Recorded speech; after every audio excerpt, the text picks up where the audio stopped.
Welcome back to Gen Z Speaks. Our guest today is Christopher Federico. He is the professor of political science and psychology at the University of Minnesota. He also currently serves as director of the University of Minnesota's Center for the Study of Political Psychology and as vice president of the International Society of Political Psychology.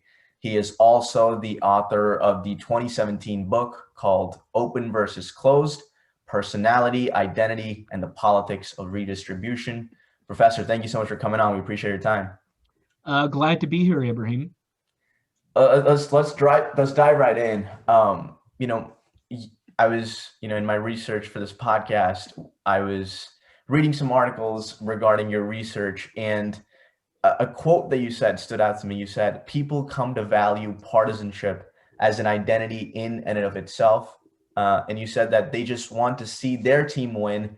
That basic idea can explain a lot about political behavior, as political behavior is ultimately about groups and conflicts among groups, end quote. So can you establish like your theory of political psychology, and what do you think drives political choices by people?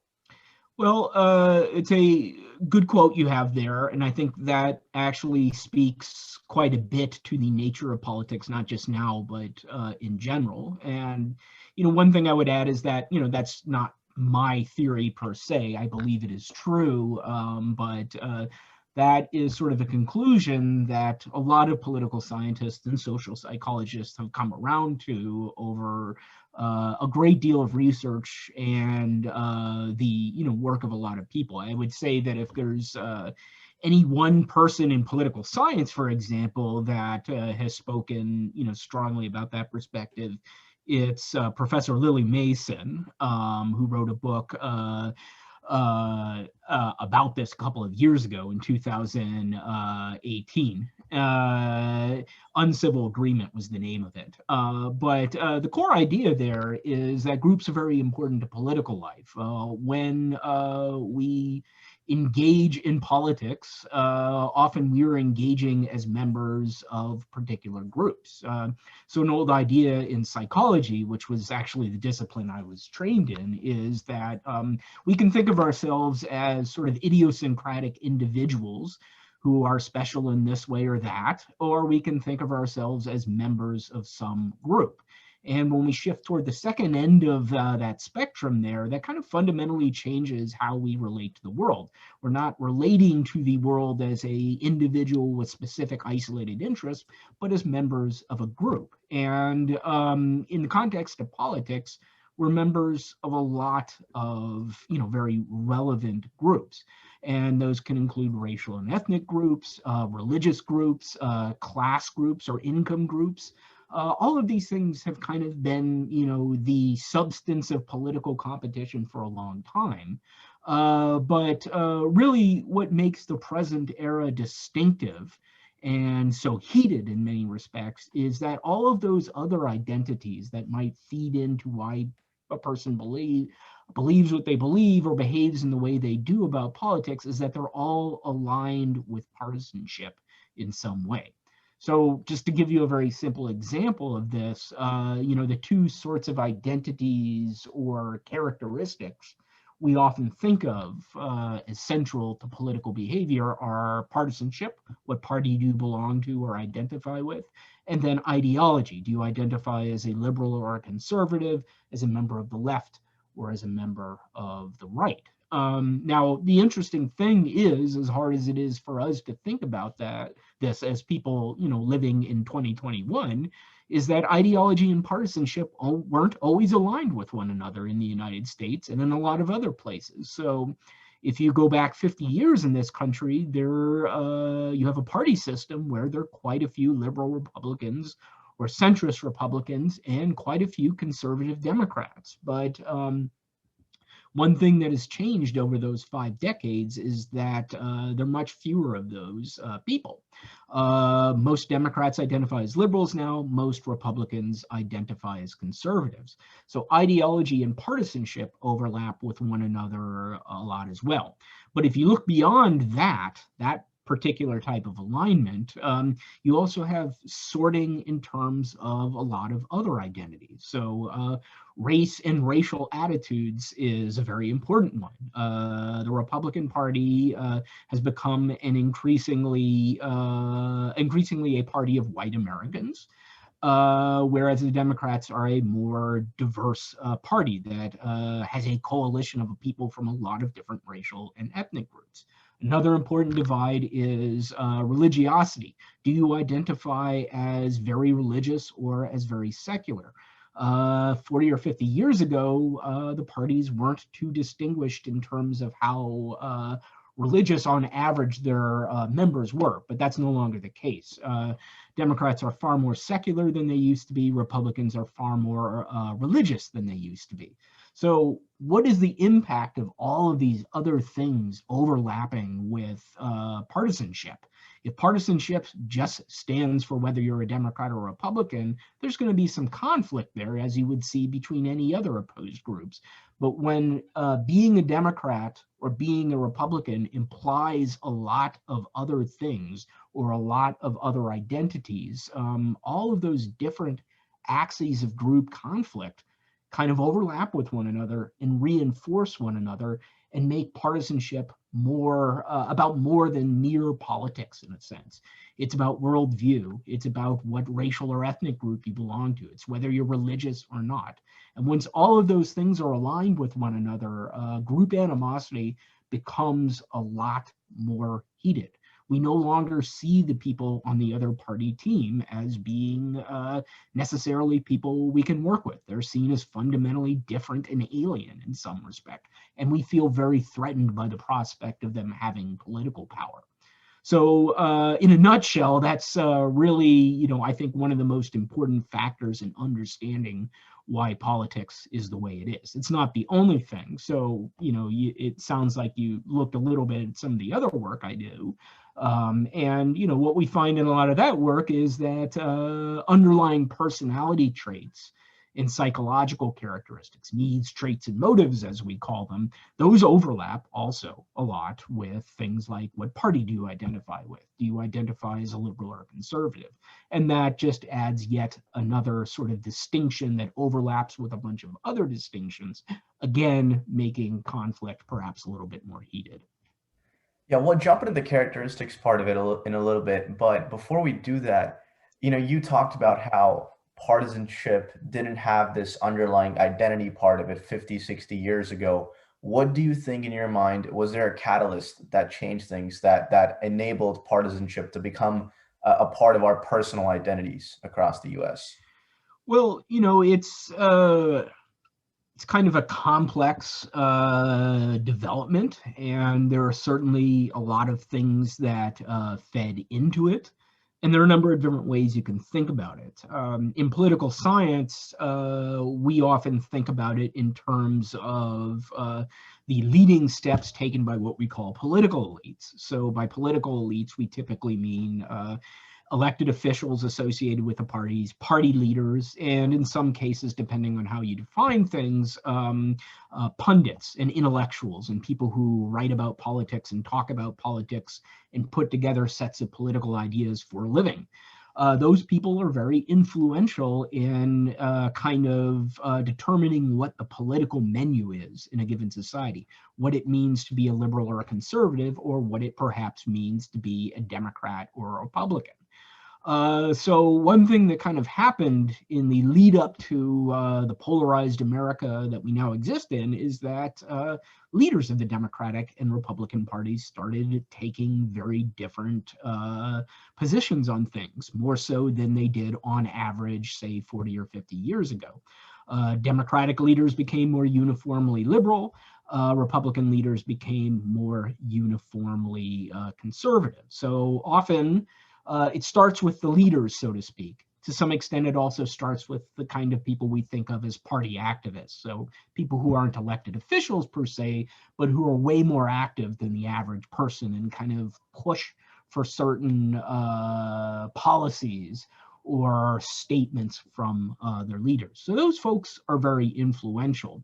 But thinking about it in historical terms, I would say that perhaps most political scientists who think about this, um, the catalyst that they point to were it was usually the civil rights revolution of the 1960s. Before the 1960s, to some extent, you see the divide over achieving civil rights and dismantling white supremacy as something that's kind of split between the parties.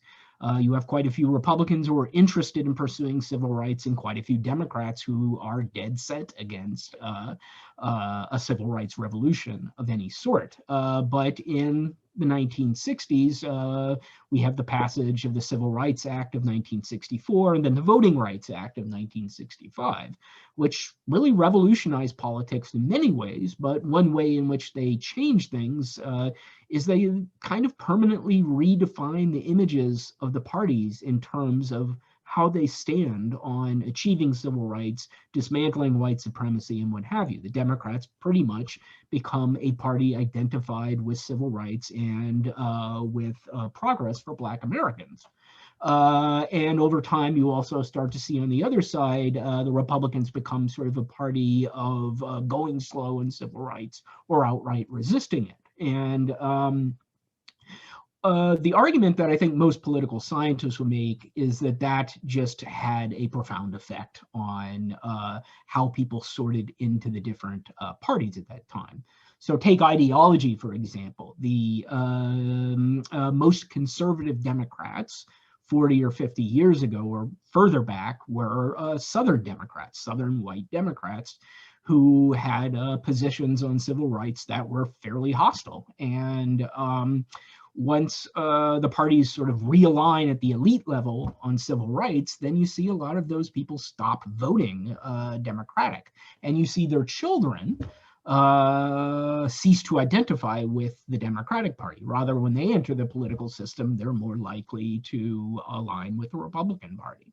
So I think the dominant response among a lot of political scientists is to say that the rearrangement of the parties around issues of civil rights and dismantling white supremacy in the 1960s, that's really sort of the catalyst for a lot of this. And it just kind of reverberates through the system. Now, I think, one important corollary that is worth mentioning there is, we speak a lot of the dangers of polarization and how, it's really kind of made politics quite unpleasant in the United States. And all of that is absolutely correct.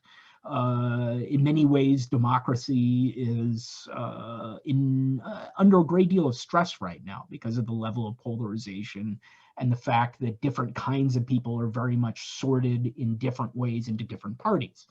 But at the same time, we have to ask, well, when was America depolarized and why was it depolarized? If you look back at the 19th century, America was very polarized, perhaps even more so than it is now. But then, as you get into the 20th century, there's this period of depolarization where, the parties are kind of very ideologically and demographically heterogeneous. And a lot of people who look at this from a historical perspective suggest that that was possible because essentially leaders on both sides of the party divide kind of agreed to let the American South or Southern states do whatever they wanted in terms of racial matters. And once we had the Civil Rights Revolution in the 1960s, that was taken up as an issue, as a issue of division again. And so partly one reason we could achieve depolarization has to do with simply, overlooking the human rights in localities of large segments of the American population. So that's kind of the dark side of, the transition from depolarization to polarization that we need to be aware of. It's easy to romanticize an era when there was less polarization, but we have to think carefully in normative terms about why that was possible. And some of the reasons it was possible are not very nice.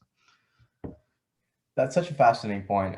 And, I think going back I think America has always been polarized. And what's different about polarization today is that in this digital world, we've all kind of become tribalized, and incidents of polarization are kind of, in my opinion, exacerbated, or, you know, it feels like we're not as polarized as individuals, as communities, but on a national scale, right? We're definitely polarized. And I think what's important is that you said that a lot of our national leaders have kind of facilitated that they have gone to either the extreme side of one political wing or the other. And in turn, what's happened is that we have a system of federal government that just does not work, right? It doesn't seem to be working cohesively, or as it was supposed to operate. My question to you is that, have you studied the psychology? I mean, I know you have a background in psychology, but what do you think about the psychology of national leaders, right? Party leaders on both sides of the aisle. How do they perceive of the polarization that we see today? I mean, to me, it seems like they exploit our divisiveness for their own political good, for their own reelection chances. The more division there is, the better it is for their campaign slogans and campaigns, right? But how do they perceive of the problems that we have today, in your opinion? Well, uh, political leaders, in particular, or to be more specific about it, leaders of political parties are always trying to, sort or divide the electorate in various ways. That's part of the nature of parties. And to be fair, it's not an entirely bad thing.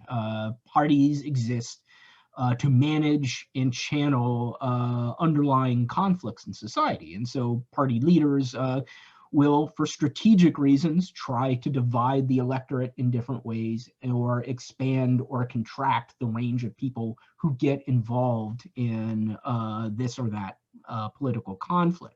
So that is really something that's always going on in democracies, in terms of what political leaders do. But in terms of what is going on right now, I agree with you that there is sort of a strong incentive for political leaders to play into the major themes of conflict that exist right now.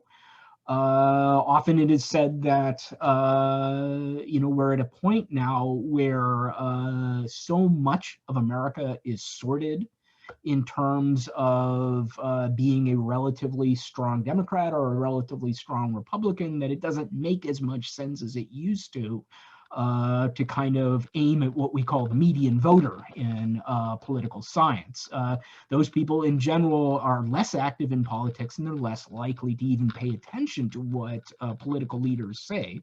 So often it is thought, there's a sense that political leaders at this point are more interested in activating the base, so to speak, because those folks can be depended upon to turn out to a greater extent. So having a set of people who are very intensely attached to a party, and whatever underlying identities go along with being a member of that party, it does create an incentive to kind of fall back on activating the strongest partisans, rather than to, appeal to a hypothetical set of moderates. Now, I think, one other thing I would throw out there is, while we're certainly a lot more sorted and polarized as a nation than we used to be, it's important to keep in mind that not everyone out there is like that.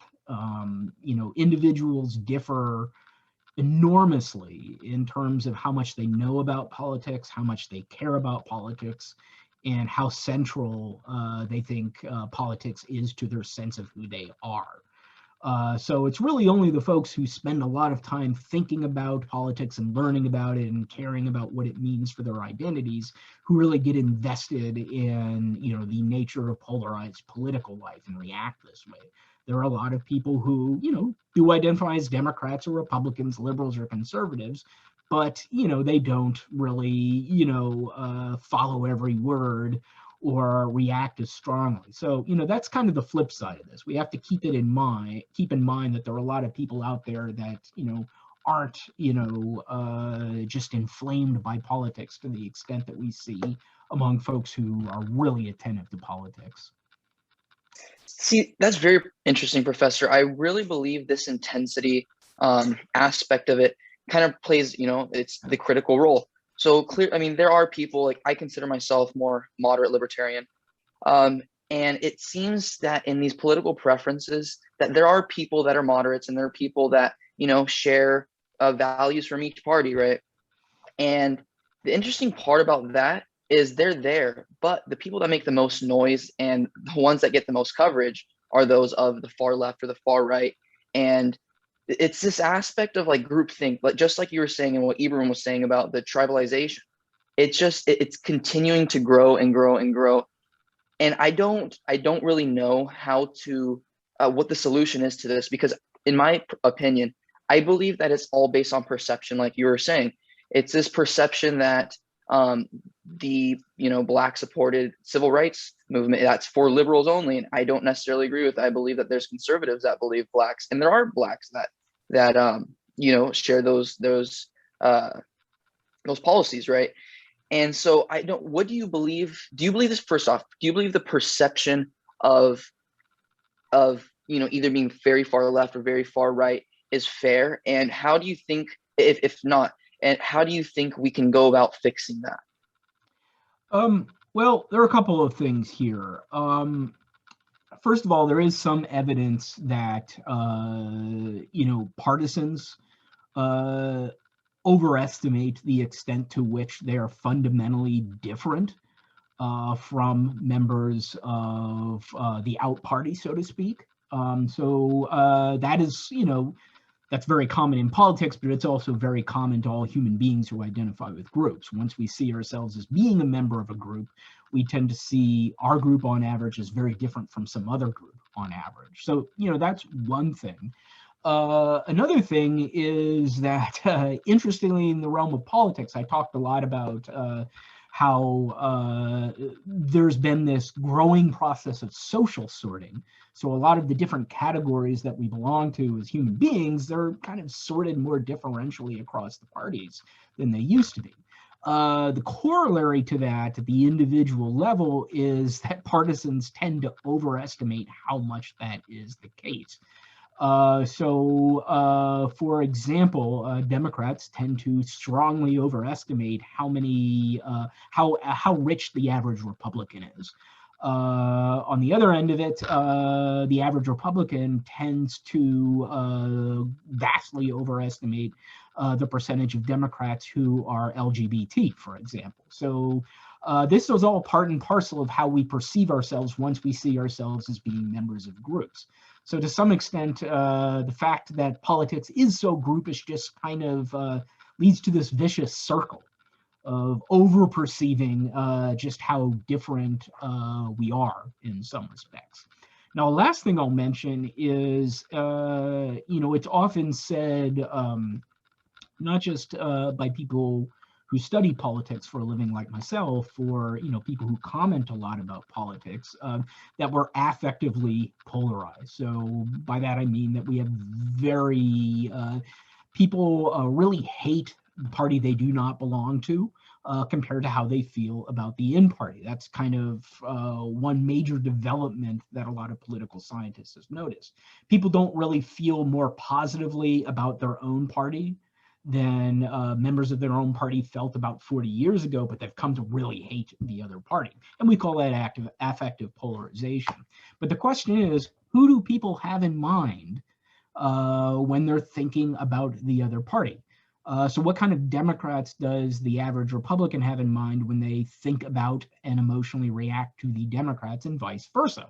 As it turns out, people have the most negative emotional reactions to people in the other camp or on the other team when they are thinking about leaders of the other party, as opposed to the average Joe Blow member of the Democratic or Republican Party. We've actually conducted experiments like this. If you ask people to think about, say, leaders of the other party as opposed to everyday people who belong to it, you get a much more negative emotional reaction among people to the party they do not belong to. So all of these things kind of matter in the context of a very groupish or team-oriented politics. in reality, there is a lot of sorting and there's a great deal of difference between the parties, but we tend to exaggerate it to a great extent. And that's kind of part of being a member of a group. And we have to think about ways in which we might manage it. And that is really sort of a tough nut to crack. Right, right. I definitely agree with your points on how groupthink can, result in negative outcomes and can, have bad consequences. But kind of relating to that, let's talk about Donald Trump. It was a crazy 4 years with Donald Trump running the office. And one of the things I found fascinating was that his supporters would always stay behind him, no matter what he did. Even if he did something that is seen as bad, even to the Republican Party, his supporters would always rally behind him, no matter what. And since you've studied psychology, I kind of wanted to maybe you have an idea on why are the supporters standing by him no matter what he does. Just they either could make up a conspiracy theory, or they make up some sort of rationale to explain his mistakes. Well, it's a lot of different things. To begin with, I think one part of it we should not underestimate is the simple role of partisanship. I think there's certainly been, a classic cult of personality constructed around Donald Trump. I think that's certainly a factor. But even before Donald Trump arrived on the political scene, partisanship in the United States was very strong, and partisanship is a powerful motive. Especially in a context where, in people's minds, being a Democrat or being a Republican implies so many other things about what one is likely to be. So I think one part of it is simply this strong out-group, in-group distinction that people have come to politics with. Now, another part of it that I think is a factor with Trump is just the extent to which people are also very much sorted into different information environments in the United States. We don't all get our news from the same place. So again, 40 or 50 years ago, and I know I keep talking about those 40 or 50 years ago, but it's an important reference point in many respects.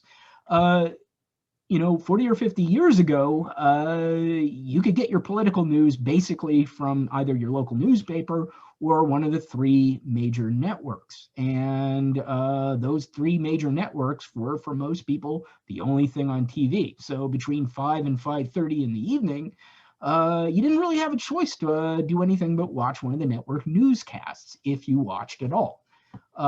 So to some extent, that provided people with a good bit of shared reality. But since then, we've seen all kinds of technological developments. We have cable TV. We have a vast number of offerings for in terms of political news. People can sort into a political news environment that pretty much matches their political priors to a greater extent than they could in, say, 1965.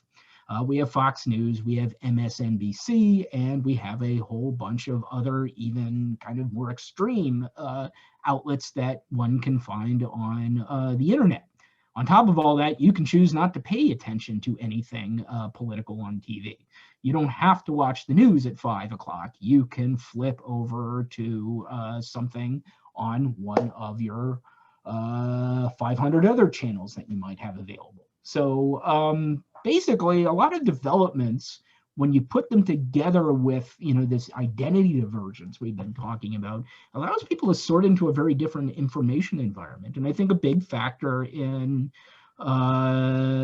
people kind of resisting updating about Donald Trump, in a sense, is, there's that strong sense of social identity people bring to it. But also, people are in information environments where they're perhaps not seeing much about all of the things that one might see about Donald Trump that would make you feel less positive about them. So, that's kind of a major factor. Now, I think the last thing I would add there is, I mentioned this idea that, there's kind of a cult of personality around Trump. I mean, he is in many respects this classic charismatic leader.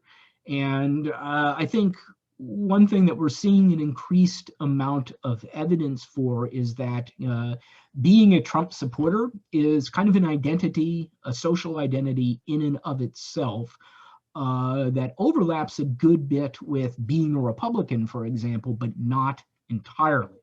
So there, is been a good bit of survey research in the last 2 or 3 years that, is asked, people who indicate that, they identify with the Republican Party or they typically vote Republican. They'll take that subset of people who respond that way and then ask them, do you identify more as a Republican or as a Trump supporter, or to put the question differently, as a Republican or a Trump Republican? And that's a distinct identity, and a lot of people hold it, and it can cause, even within the broader category of Republicans or conservatives, some differentiation and polarization. So I think, again, a lot of it's identity, but also the extent to which people are sorted into information environments that kind of keep people going down a particular path in terms of understanding the world. Right. Go ahead. Yeah, so I would say media has definitely impacted so much of our political spectrum. You can look up any conspiracy theory and you'll find hundreds of videos on why that theory is true, right? You can pretty much make your beliefs true by just looking it up, and there'll be hundreds of evidence saying that it's true. So I definitely agree with you on that point. What another thing I was thinking about was the survey data. You mentioned you study personality types and how that can impact political decision. Has there been any research or survey data that demonstrates how personality types affect political choices or decisions? And could you expand on that? Well, this is an interesting question. There's a good deal of research that suggests that individuals with different personality traits are attracted to different ideologies or parties. And sort of the simple version of this story is that individuals who have strong needs for certainty or security, who don't like to feel uncertain or feel particularly threatened, they're more likely to identify with the political right than the political left. So that's one way things are often characterized. And there's sort of a long line of research on that. In terms of how my own work feeds into that, I think a lot of what my students and I have been interested in doing is qualifying that assumption about how personality relates to politics. And so while in general, especially if you look at a country like the United States or perhaps the United Kingdom, that regularity does hold up. Individuals with strong needs for certainty and security, they tend to identify with the political right more. But what we find is that there are all kinds of qualifications to this. First of all, it's something that's really only characteristic of countries like the United States and Western Europe and Australia and places like that, where there's sort of this long history of the difference between left and right being constructed in a certain way or constructed to mean a certain thing. The whole terminology of left versus right is scarcely older than 200 years, basically. It goes back to the seating of the monarchists versus revolutionaries in the French National Assembly around the time of the Revolution. So this is not a fact of nature, and it's not even all that old in the grand scheme of human history. But more interestingly, one thing you find is that, a lot of these traits that we associate with conservatism in the United States don't reliably predict conservatism in other parts of the world. So if you look at the former Soviet bloc countries, so Russia itself, and also countries like Poland, Czech Republic, Slovakia, Hungary, often you find that strong needs for certainty and security are associated with certain types of fairly left-wing preferences. For example, in Poland, what you find is that people who have strong needs for certainty and security, they tend to be strongly left-oriented in many respects in their attitudes toward economics. They're very socially conservative at the same time. Once you get outside certain countries, this sort of stereotypical view of how personality relates to politics breaks down. Another good example of this that I'll just mention is, so in the late 1980s, when I was a little bit younger than some of you are, a social psychologist named Sam McFarland hooked up with some researchers in the then dying Soviet Union, and they did some interesting surveys. So as kind of backdrop to that, one of the key personality traits that we often think about in political psychology is something called authoritarianism. So authoritarianism is sort of a trait that measures the extent to which you think it is important to obey authority, conform to group norms, and hold conventional values. In the United States, if a person scores high on measures of authoritarianism, they tend to be right-wing, and in terms of what they think about economics, they're very capitalistic in a sense. And so that kind of goes along with this idea that a trait like authoritarianism that's seen as sort of rigid, that goes with conservatism. So what McFarland and his Russian colleagues did was they came up with they came up with a modified version of the authoritarianism measure. They took out things that were very specific to living in America, and they administered that measure and a bunch of other political surveys to Russians living in sort of the last days of the Soviet Union. And what they found was that people who scored high on authoritarianism there were very much attached to communism. They didn't want communism to go away.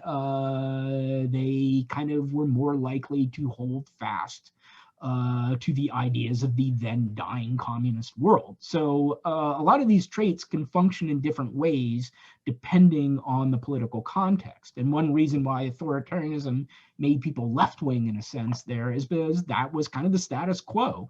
That was familiar to a lot of people, and authoritarianism makes you want to stick with whatever is sort of the dominant conventional thing at a given time.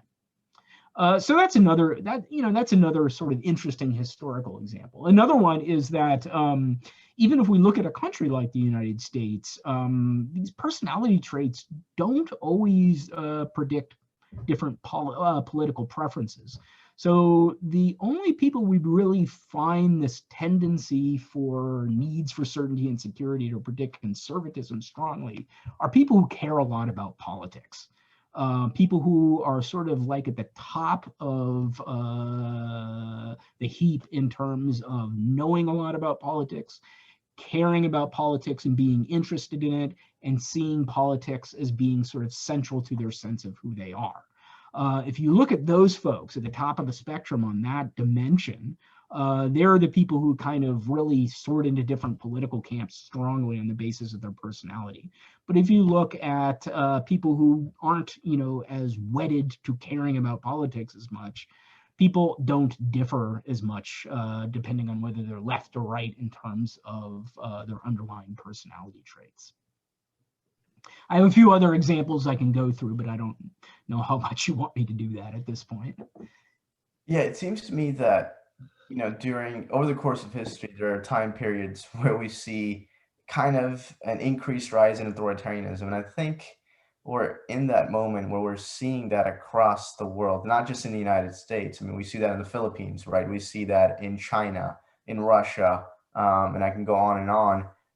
In your mind, you talked about this, you wrote a research paper, I believe that was called Collective Narcissism and the Growth of Conspiratorial Thinking. And I found it to be really fascinating in that this idea of collective narcissism, right, I think perpetuates authoritarian leaders to, grab power, and it enables them. And I think when you have millions of people believing your lies, right, and are not considering living in their own reality, like my co-host was mentioning earlier, in your mind, are we past that now that Donald Trump is not the president of the United States? I mean, we still see that there's a growing resentment regarding the 2020 election, and that authoritarianism over time hasn't really, if we look at history, right, it's not just been in 4-year blocks, it's kind of persisted longer than that. In your mind, where do you see the United States fitting in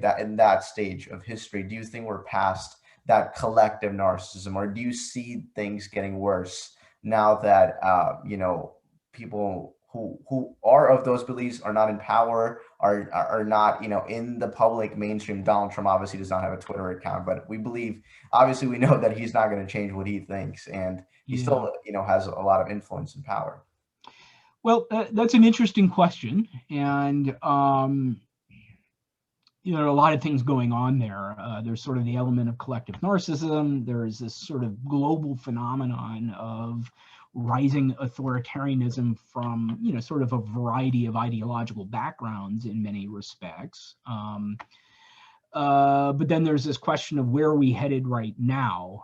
Donald Trump is no longer president. He has been kicked off social media and thus has kind of lost a major platform. So where does that take us right now? It's a complicated question, and you always hesitate to predict the future, because social scientists are not particularly good at that, whatever we might think. But where I come down on this is to pretty much say that Trump was himself an influential actor. And for 4 years, he held the most powerful megaphone in the world and in the country, to bring it closer to home.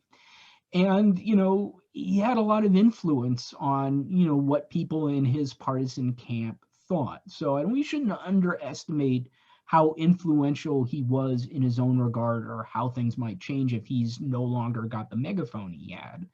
But the thing is that Trump, wasn't a completely out of the blue event. There's a lot of things that had developed in American society and in a lot of other places that kind of prepared the ground for Trump. And in terms of, what those were in the United States, I think it comes back to some of the things we talked about earlier this hour, which is, just the parties have become, far more different in terms of the social groups associated with each of them. People perceive Democrats and Republicans as teams to be very different in respects. And once you get to that point, it's easy for leaders who, promise to vanquish their enemies or restore order in some fashion, to cash in, so to speak. So, a lot of the background factors in making it possible for a Trump to exist were there before he came down that escalator in 2015.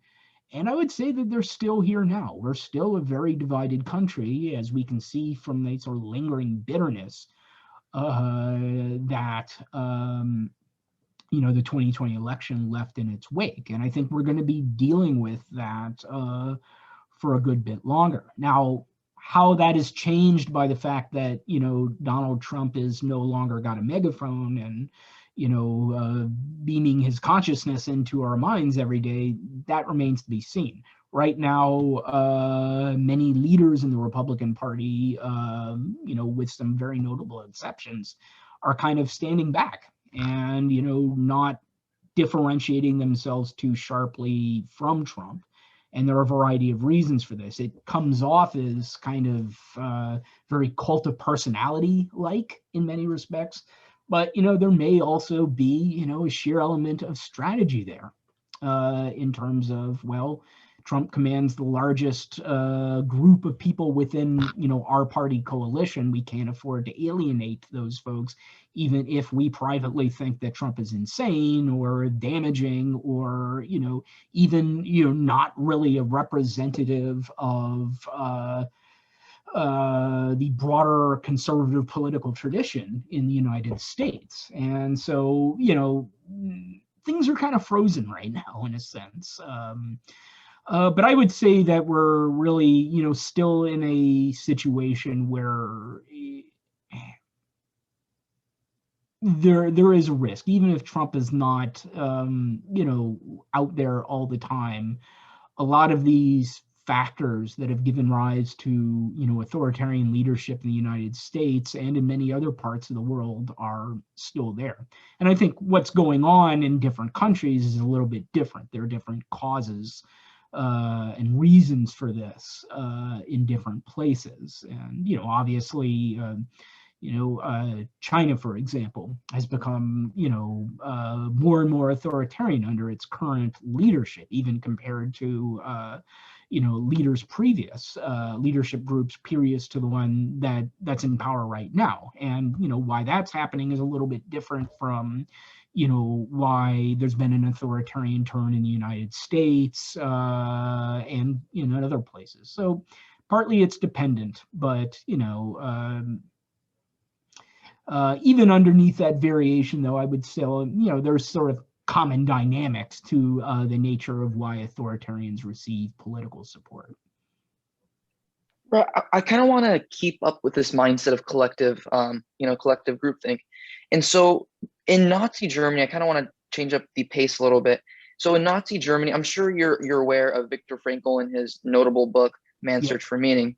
And so clearly he's this deep thinker that's, he's unparalleled to the other victims among him, right? He's speaking about specific events that aren't necessarily about him being beaten or possibly being gas chambered, right? Like some of these other victims, that was their horrific moment. But he's speaking about moments where he's, digging holes for no apparent reason. And these Nazis are looking at him like he's literally scum by not even questioning his motive of relaxing. They're literally saying, get back to work. And that was his reason to believe that he was less than them. And so I kind of want to ask you, among the other victims of the Holocaust, what do you believe was genuinely going through their head? Do you believe that it was like this mindset of we're imprisoned right now and like Viktor Frankl was, or do you believe that they were just trying to survive, like he was trying to say? Well, I hesitate to speak too authoritatively to that because, that's, a complex topic. Historians, psychologists, and, others have studied, the social psychology of, not only victims of the Holocaust, but of, other kinds of authoritarian regimes in general. And I think it's, I don't see myself as enough of an expert to competently speak to that. But I think what I would emphasize is there's, just kind of a great deal of variability in how people respond to being in a situation like that. And, it's difficult to characterize, in any overly universal way, what that, does, to one's psyche. I would say that to some extent, it's universal to create meaning even under difficult circumstances. And, that motive doesn't entirely go away even under the direst circumstances. And I think part of what a lot of people who study that kind of thing will focus on is the sort of differing ways, the very different ways that different people in different circumstances, but all circumstances of deep, deep oppression or totalitarian oppression in particular, they have different ways of coping with that and, achieving meaning. But, again, I'm not a specialist on this, and I feel like it would be unwise for me to, kind of speak off the cuff. That is totally fair. I understand. Let me clarify just for the viewers and listeners that aren't very familiar with Man's Search for Meaning. So essentially, Viktor Frankl was a psychologist, philosopher, and he wrote this book, A Man's Search for Meaning, clarifying his stance and his experience through the Holocaust. And in the book, he doesn't take away the treatment that they've received, but he definitely hones in on the importance of their treatment. And clearly it was a tragic event, right? But he wants to clarify more specifically the events that occurred to him and why those specific events were very different from the other victims, and how that clarified his search for meaning. So I kind of want to make this comparison. I know it might be unfair, but do you believe that this collective group think is comparable to the United States in our current political climate? Obviously, there aren't victims like there were, and it's very different in that way. But in a perception point of view, do you believe that there is a comparison there? Well, between the United States at present and, say, Nazi Germany? Correct. Yeah. Okay. Well, it's one of these things where there are always similarities, and at the same time, there are always historical differences. So one thing that we know from studying, the role of groups in politics, the nature of, national identification or national identity, and phenomena like authoritarianism, is that there are often psychological commonalities across social and historical contexts. So in all kinds of places, people will strongly identify with a nation in a defensive way and behave in very extreme or hostile fashion. So Ibrahim earlier mentioned the work I had done on collective narcissism. The concept of collective narcissism was developed by a colleague and friend of mine named Agnieszka Golec-de and she's measured it in a variety of places. But the basic idea there is that there are a variety of ways we can feel attached to our groups. And one way is in a very sort of defensive, insecure way, where you think that your group is great, but at the same time, it's been utterly disrespected by other people, and that people just kind of fail to realize how great and awesome your own group is. And a lot of people, regardless of what group they're in, fall into that psychology of collective narcissism.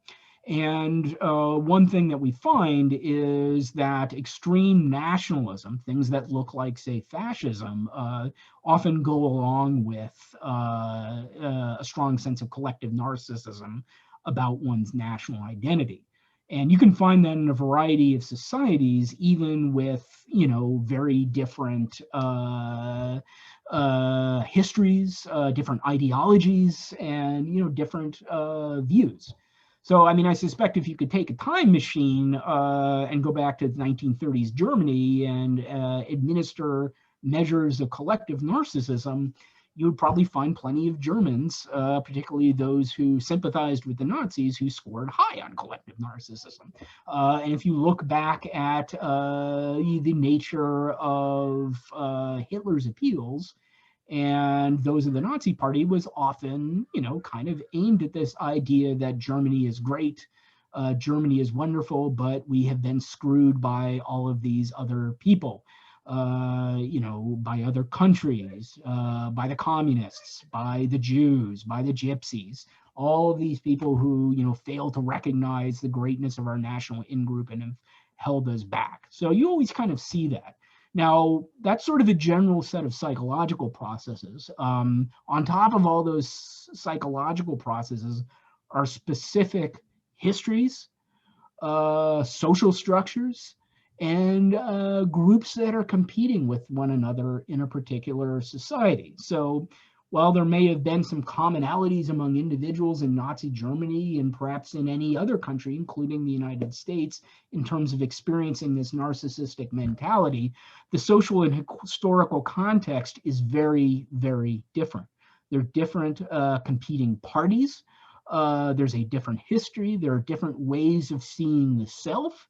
And for that reason, while there might be some underlying motivational similarities, those are playing themselves out in somewhat distinct ways.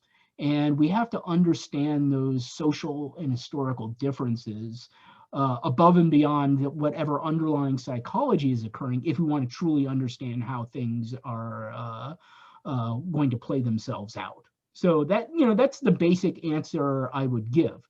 I mean, if you want to understand things like nationalism, fascism, racism, all these kinds of things, there are some underlying social or psychological motives that you can find there across societies.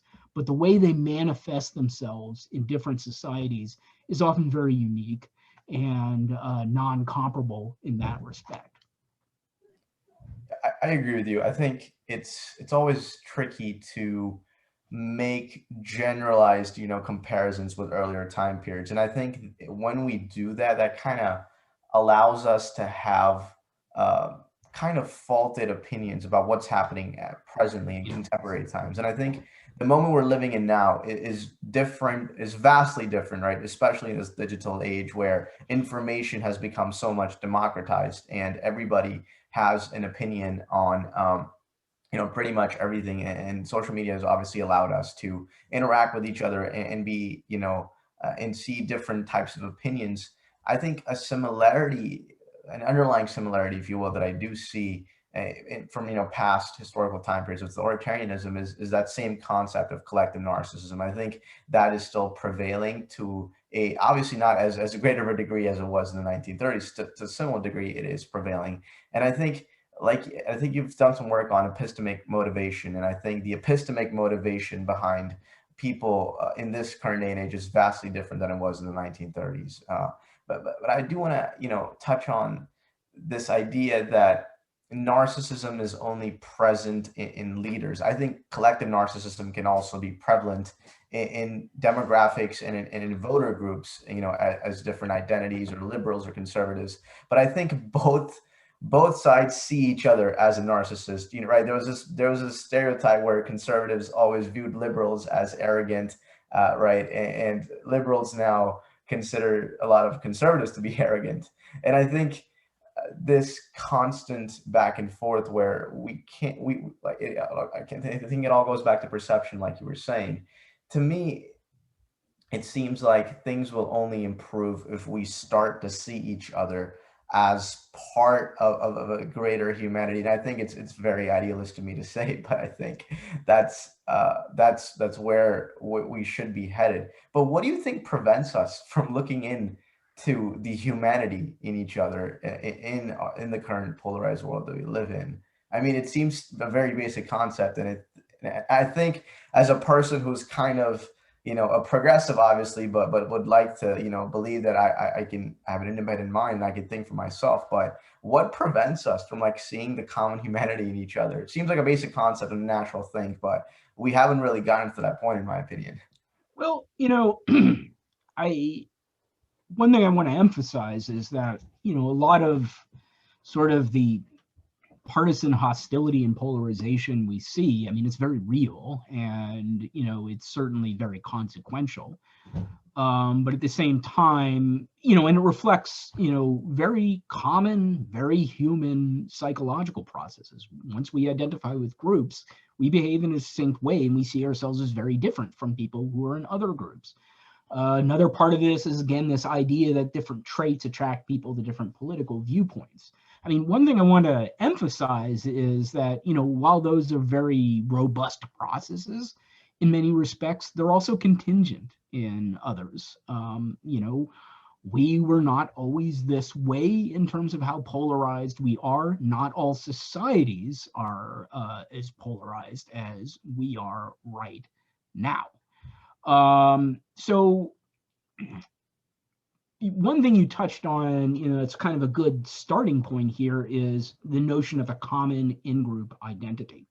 We may very much see ourselves as Democrats and Republicans, but what overarching identity can bring those two groups together? One suggestion is that, well, seeing ourselves all as Americans or as human beings might be one thing. And there's a good deal of evidence that if you get people to believe in a common identity or think of themselves in terms of some identity that includes both Democrats and Republicans, liberals and conservatives, their hostility reduces. At the same time, sometimes it's hard to do that. Humanity is a very, very diffuse category compared to a lot of other identities we might hold on to. So in some respects, it's kind of difficult to get people to permanently think of themselves that way. With something like nationality, there's some good evidence that if you get people to think of themselves as Americans, will to some extent stop hating on each other as Democrats or Republicans. But the other part is, what does it mean to be an American? That itself is kind of a contested idea. And in fact, so much of the competition we see right now in American politics is in some ways a competition over what it means to be an American or what the category American should include, meaning-wise. So, you to some extent, you may be getting into a different realm of conflict there. I think the thing I come back to is, the need for sort of, number one, realism about human nature and a willingness to think about what institutions work best when people are the way they are. And the fact of the matter is that we as human beings are groupish. We categorize ourselves as members of this group and that group, not simply Democrats or Republicans. And once we do, that kind of fundamentally changes how we think about people who are outside our in-group. And, you can think of the grand history of human institutional politics as a variety of ways of coping with that fact and, trying to achieve some level of social justice and social order amid that fact. It's not all bad that we identify with groups. That is basically what has allowed us to survive as a species in the ancestral environment. But at the same time, there are dark sides to it. And how do we manage that? One thing I keep coming back to, and that a lot of political scientists keep coming back to, is maybe it is something about how American political institutions organize conflict. If you go back to the founding era and look at the debates that led up to the drafting of the Constitution, I mean, there was very much an intense interest in figuring out, well, what set of interests or what set of institutions is going to work best, given that, human beings tend to fall into factions, as James Madison put it, and compete sharply with one another. And, there were some solutions that kind of became thematically important at that time. Having a separation of powers, having a big republic rather than a small republic, where if people belong to a lot of different groups, those different interests would kind of offset one another to some extent. But the problem is we're now in a situation where a lot of identities are kind of sorted on top of one another and they overlap so much. And how do you manage that? In many respects, I think a lot of political scientists would say that, our particular set of institutions is not well suited to manage that. And so one thing that's been argued is, how do we fix that? And there are a couple of suggestions out there. One very interesting one is, we have what are known as winner takes all or first past the post elections, basically. So, basically in any given constituency, whoever wins the most votes gets that seat. We don't have any element of what might be called proportional representation, where, effectively smaller parties can be represented, or where there's a way of, ensuring that a little bit more diversity is expressed. One thing that's often found is when you have,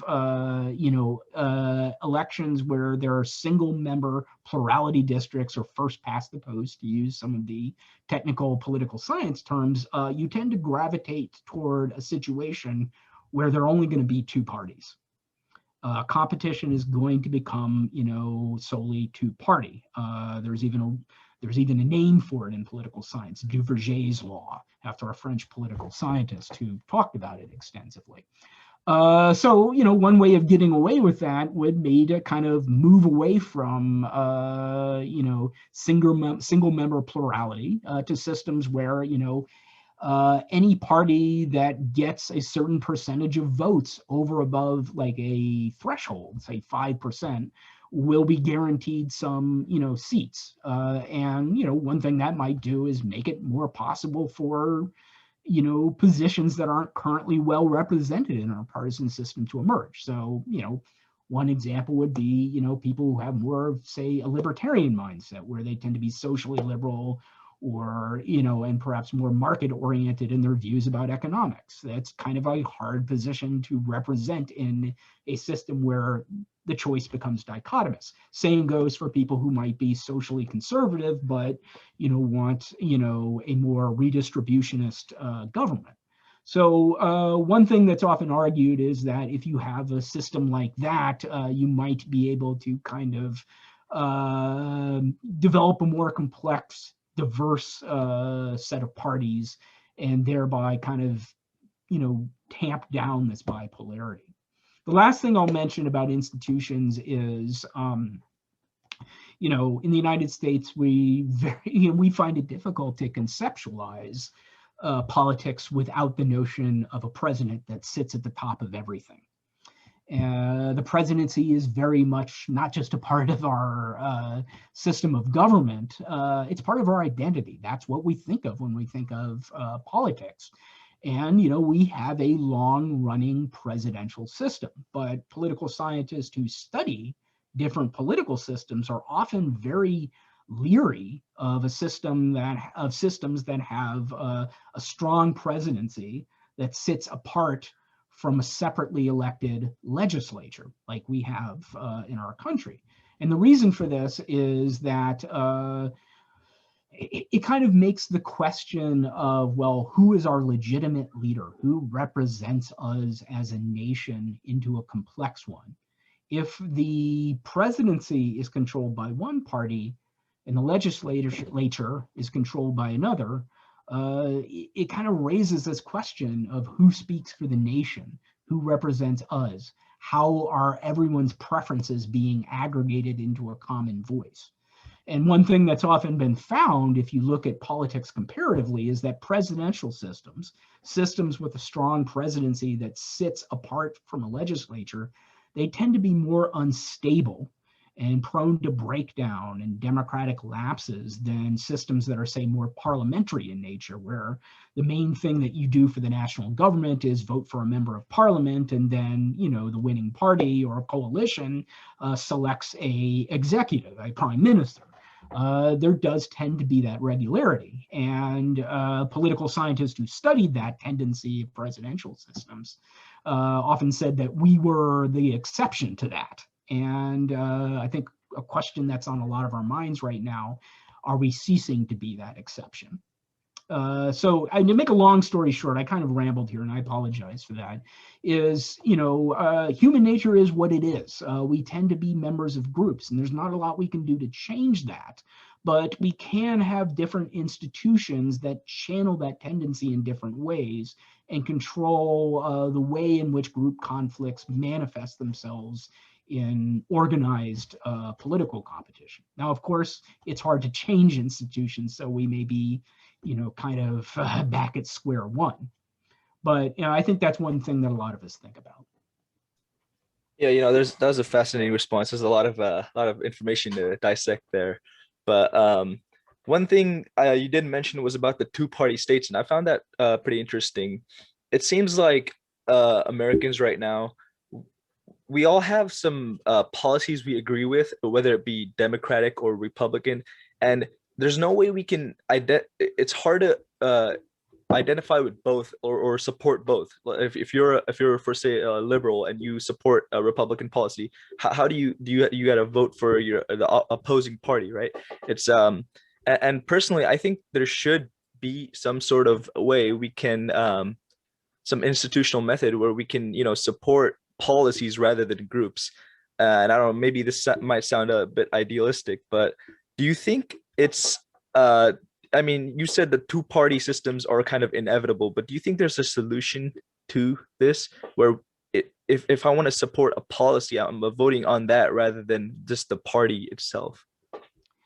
Well, that's again a complicated question. I would say, just to qualify what my previous words might have sounded like, the two-party system is not inevitable per se. It's more likely in a system like ours that has what we call, again, single member plurality districts, where, basically whoever gets the most votes, they win, no matter what that winning percentage is.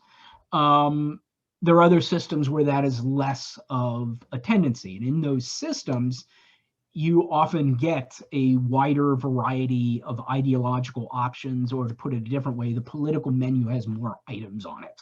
There are more different parties you can choose from that might not kind of, force you to choose the Democratic package or the Republican package. So that's one thing. Another thing that kind of, would make an end run around, having to work through the party system is, ballot initiatives or referenda. And many US states have that as a practice. I would say that, political scientists are often somewhat leery of that as a way of efficiently allowing people to speak directly to issues. And the reason for that is that, again, a lot of people simply do not have the time to delve into the details of particular issues. And that's not because they're stupid or lazy or anything. It's because they have jobs and families. That stuff's important. And we don't often have time. I mean, I get paid by the state of Minnesota to think about politics night and day. So that's what I do. But most people aren't in that position. So people are often, simply limited by circumstances and how much they can delve into the details. I think another problem that political scientists will sometimes focus on about the referendum process is that it doesn't entirely make an end run around political leaders or political elites who might want to divide public opinion in particular ways. There has to be a way of getting ballot initiatives on a ballot. And often that is a very partisan process. You have activists who are associated with a political party, and even elected officials associated with a party, who go through a lot of the trouble to get a initiative on a ballot. And often those ballot initiatives are phrased in a very strategic way to achieve a certain result. So while that is kind of an option that I think, is useful in some cases, it's not perfect. I think if you had to pin me down and get a question, I think the best way of dealing with this fact that, we have sort of an ossified two-party system is to think about other institutions, like, say, proportional representation in some way, shape, or form, that might make it possible for there to be more party options, more ideological options.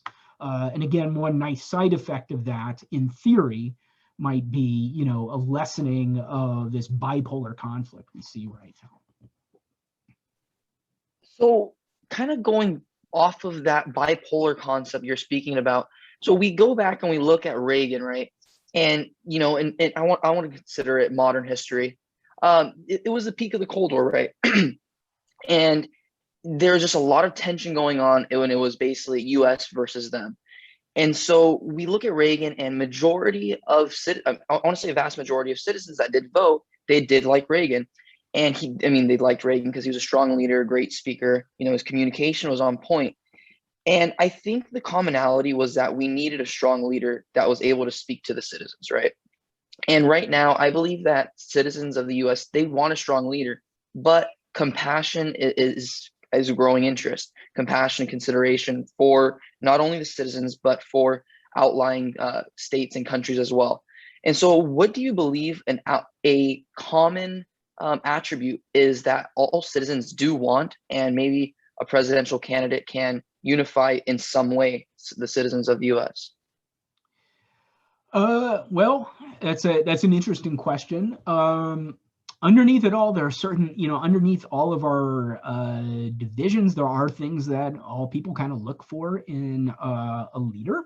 And one interesting thing is that, especially for those of us who follow politics a lot, we like to think about election outcomes and historical developments in politics as being, kind of reflecting some deep ideological logic.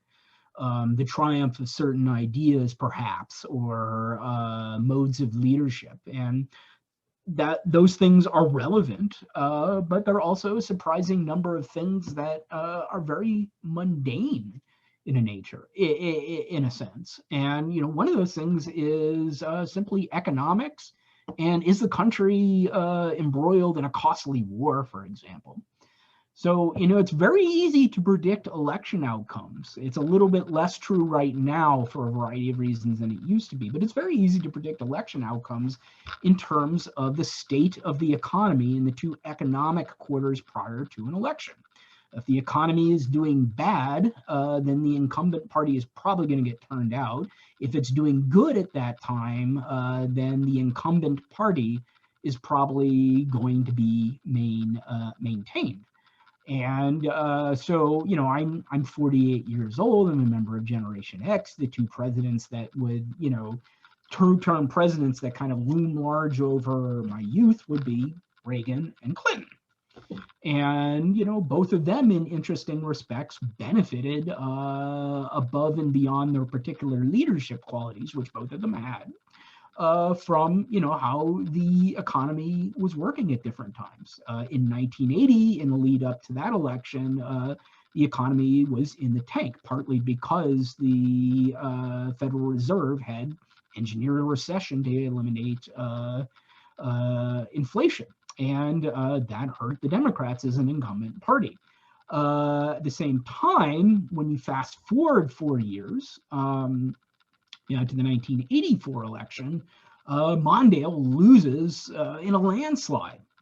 And, part of the reason for that was that by then Reagan was a very well-liked leader, more so than he was 20 years before. But at the same time, the economy was booming. It grew by about 7% that year, and voters reward that. And you can see something of the same dynamic with Clinton.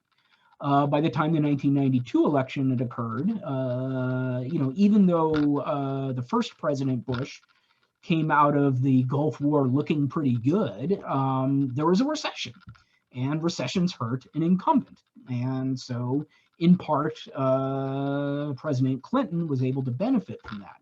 And then again in 1996, 4 years later, Clinton, to some extent, benefits from, a lot of the same thing that Reagan benefited from in 1984, which is the economy was humming along, and people reward that. So in many respects, when I look back at my lifetime in this political history, Reagan and Clinton are looked at as these very engaging, charismatic leaders who managed to kind of reorient the nation's sense of itself and what it wanted. And they did do that, and that was very real. But the other part of this is that in the background, there are these very simple and in some ways crude seeming things that a lot of voters look for. And one is a growing economy, and that plays a huge role in election outcomes.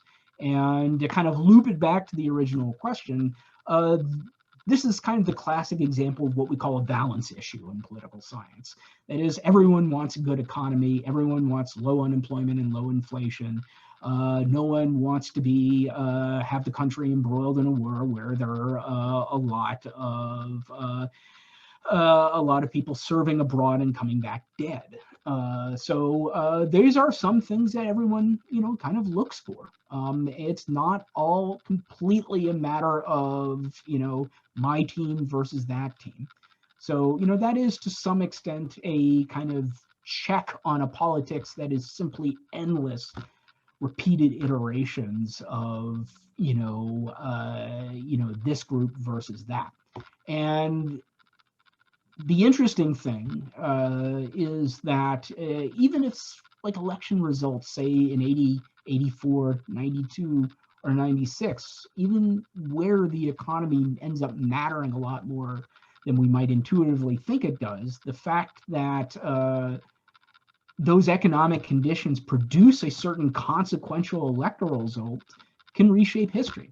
That Reagan won in 1980, provided Reagan and the Republican Party in many respects, a unique opportunity to reconfigure how Americans thought about, say, the role of government in everyday life. And even though much of that election result may have been due down to the fact that the economy was really in the tank when Carter ran for re-election, that even if that's the basis for the turnover in leadership, the new leaders can have a big impact. And I could go on about that for a long time, but I don't think you want me to.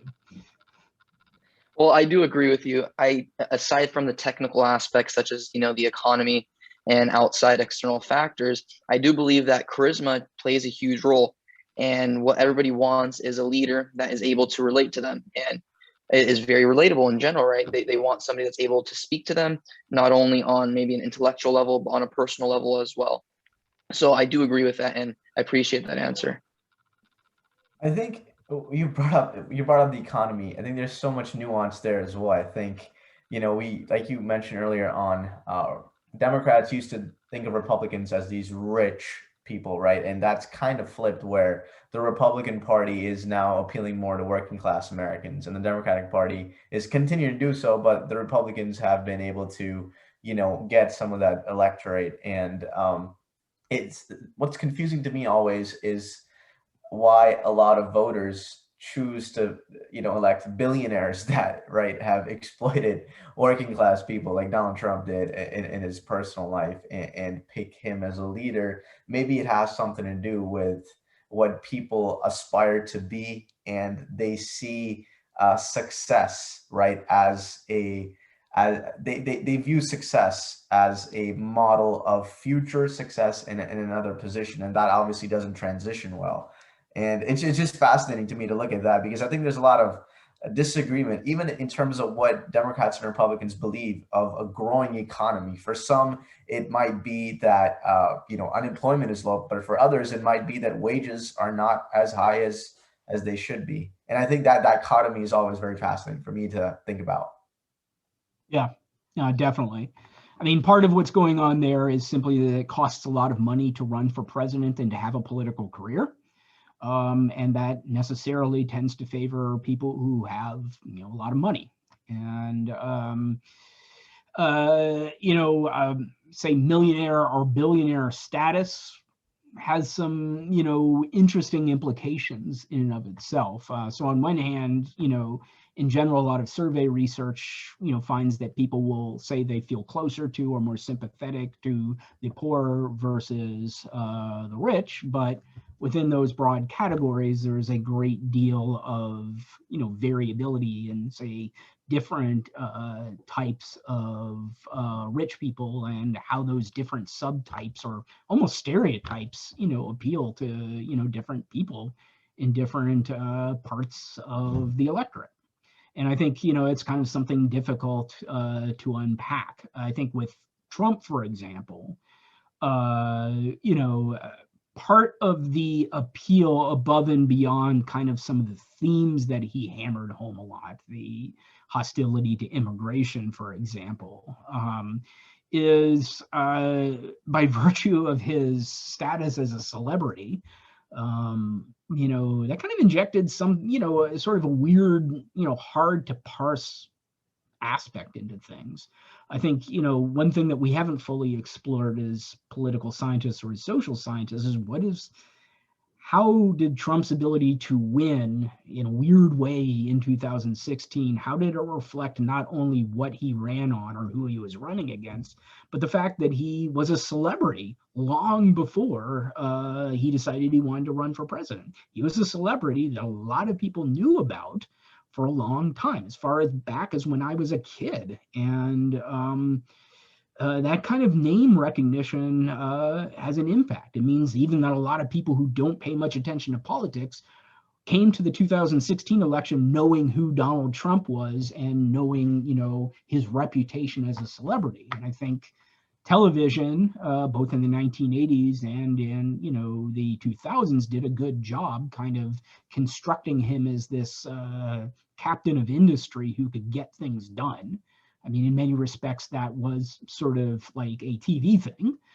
He had a lot of bankruptcies to his name and a lot of troubled businesses, but nevertheless, that was a powerful public perception about him. And, there is sort of this folk belief in wanting someone who will get things done or who seems to kind of give off an aura of competence. And so within the category of billionaires, billionaires in general or super rich folks in general might be looked at with some suspicion, but there may be this subtype that appeals to, a demographic in the population who want people to get things done.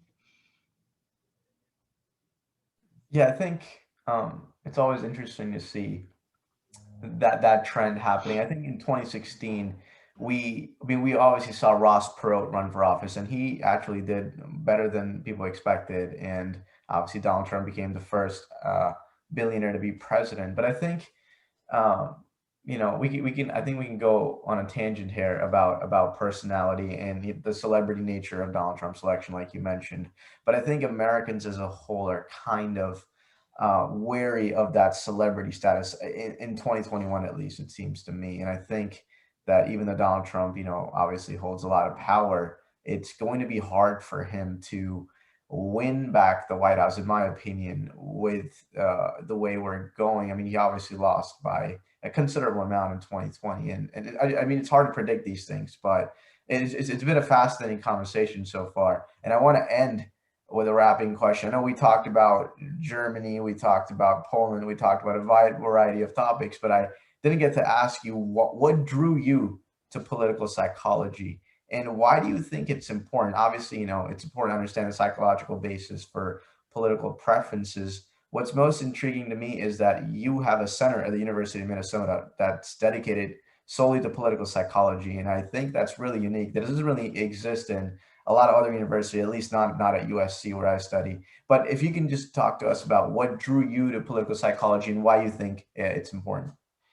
Well, I think the question that originally drew me to studying the psychology of politics is in trying to understand, two different things. Number one, why is it that people adopt one set of political beliefs versus another? How is it that people come to be ideological in this way or that? What is the origin of belief systems and how do people vary in what they believe? So I think, that's kind of one general question. And, even before I received any kind of formal training in it, I had a strong interest in, why people think about politics the way they do. There are a million, you think about it, there's a very wide range of ways you could possibly think about politics, but why do people think about it in the sort of highly recognized and stereotyped ways that we see? Now, the other thing that I think I was kind of interested in, and perhaps the more important one at the time, was, what is it that makes people see political systems as legitimate? That is, as worthy of support, loyalty, and deference? Why do people kind of, accept that the system is the way it is and we should support it? And when I was an undergraduate, I went to the University of California, Berkeley in the early 90s. The first time I kind of worked in any real capacity in research was in the research group of a political psychologist named Tom Tyler, who's now at Yale in the law school, but back then he was at Berkeley. And he studied this question of well, why is it that people see social systems as just, as worthy of respect, and so on and so forth? And to me, that was kind of a very interesting question. And there are a whole bunch of other questions that go along with it. Why do people come and see systems as legitimate when in fact they're quite unjust? Why might people who, why might some people reject the justice of a system that, the vast majority of people see as fine?